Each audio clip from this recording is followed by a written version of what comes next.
Mesdames, Mesdemoiselles, Messieurs, toujours sur la chaîne Farhounen, YouTube, je continue d'envoyer mes messages.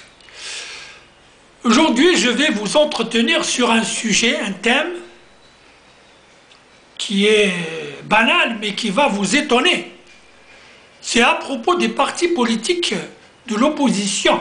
Je ne parle pas des partis politiques qui sont dans le pouvoir, qui sont loin d'être des partis politiques, mais c'est des annexes administratives du pouvoir. C'est un pouvoir, c'est pas moi qui le dis, c'est tout le monde. Pouvoir mafieux. Du moins jusqu'au 22 février 2019. Ces partis politiques ne peuvent pas représenter l'opposition. Ils ont été formatés par le pouvoir. Ils ont eu le temps de se frotter à ce pouvoir et de s'adapter, s'acclimater avec ce pouvoir qui les a embrigadés, qui les a influencés, qui les a, pour certains, corrompus, notamment certains partis d'opposition, pseudo-opposition, qui s'allient avec des partis au pouvoir. Ça, c'est un acte contre nature. C'est un acte contre nature, c'est un viol. C'est un abus. Voilà. Par conséquent, l'opposition, la véritable opposition, ne peut émaner que du peuple. Le peuple qui a eu à s'exprimer à travers les marches, il a dit son mot. C'est ça la véritable opposition. C'est ça les véritables revendications du peuple. Par conséquent, il faut opérer une révolution à l'intérieur de ces partis dits d'opposition.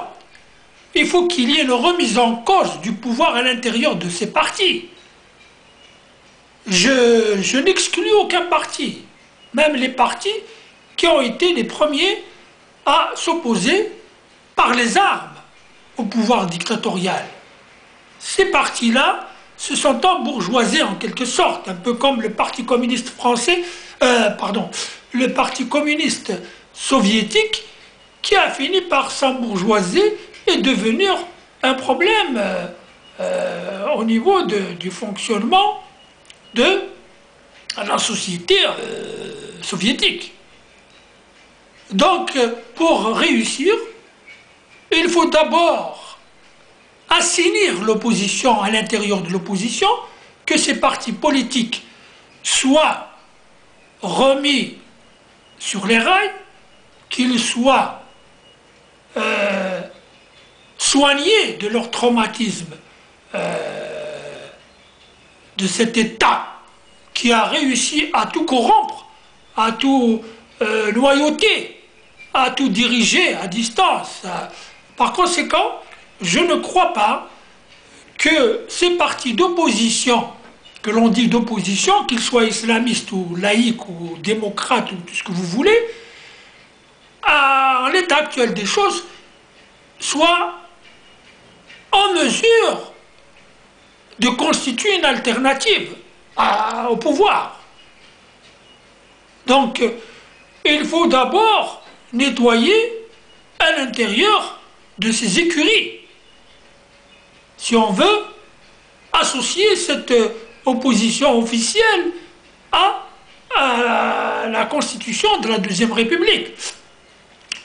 Par conséquent, cette opposition qui est née du mouvement du 22 février, qui est post-février,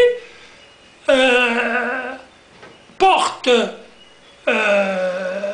l'espoir d'une remise en marche de la société algérienne selon les normes qui correspondent à l'évolution de l'histoire. Il faut donc se mettre derrière ce mouvement et que les leaders de Hirak puissent s'imposer pour permettre un changement salutaire. Sans quoi, nous aurons assisté à des tractations avec des partis politiques qui ont d'autres chats à fouetter, qui ont d'autres objectifs, étant donné que leurs responsables, leurs directoires, si vous voulez, ont d'autres intérêts. Est-il de l'intérêt d'un parti politique de perdre le pouvoir? Non. Même s'il se fait au bénéfice du peuple. Je ne crois pas qu'un parti politique, aussi opposé soit-il au pouvoir, soit partisan d'une remise en cause de la situation pour enfin que ce parti soit marginalisé, que ses leaders, si je peux dire leaders, ses dirigeants de ces partis politiques, habitués au pouvoir, un pouvoir dans le pouvoir, un pouvoir dans le parti, puissent se délester de ces avantages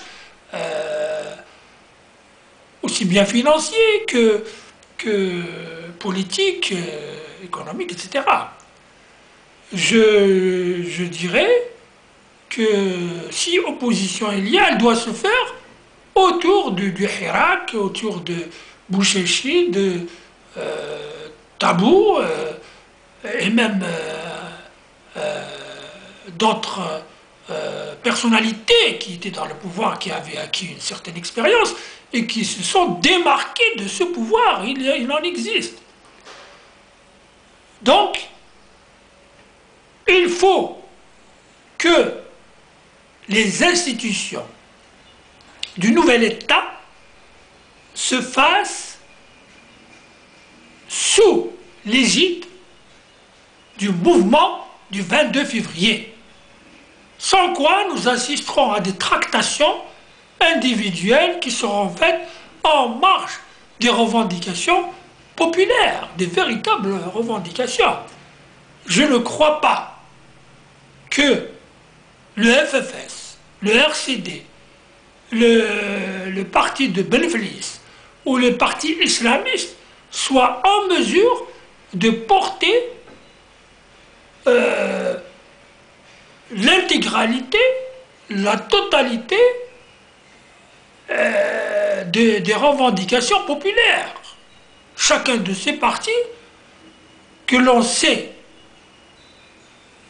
opposés l'un à l'autre, chacun de ces partis chercherait à faire passer ses idées.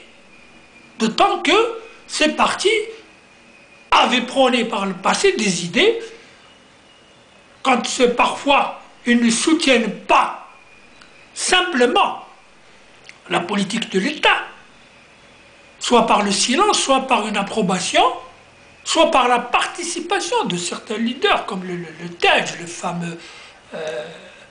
ça c'est vraiment qu'il faut comprendre tout ça.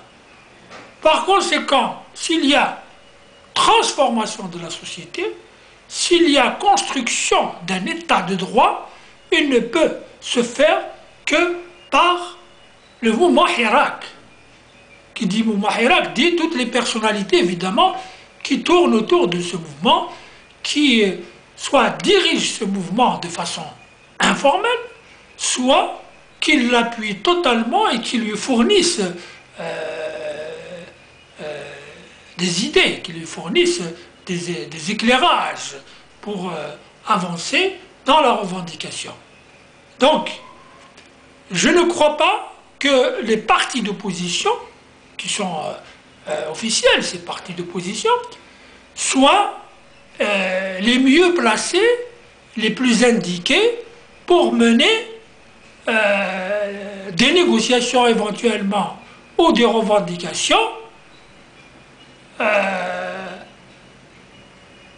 au bénéfice du peuple de toute l'Algérie, de la revendication profonde du peuple algérien. Merci.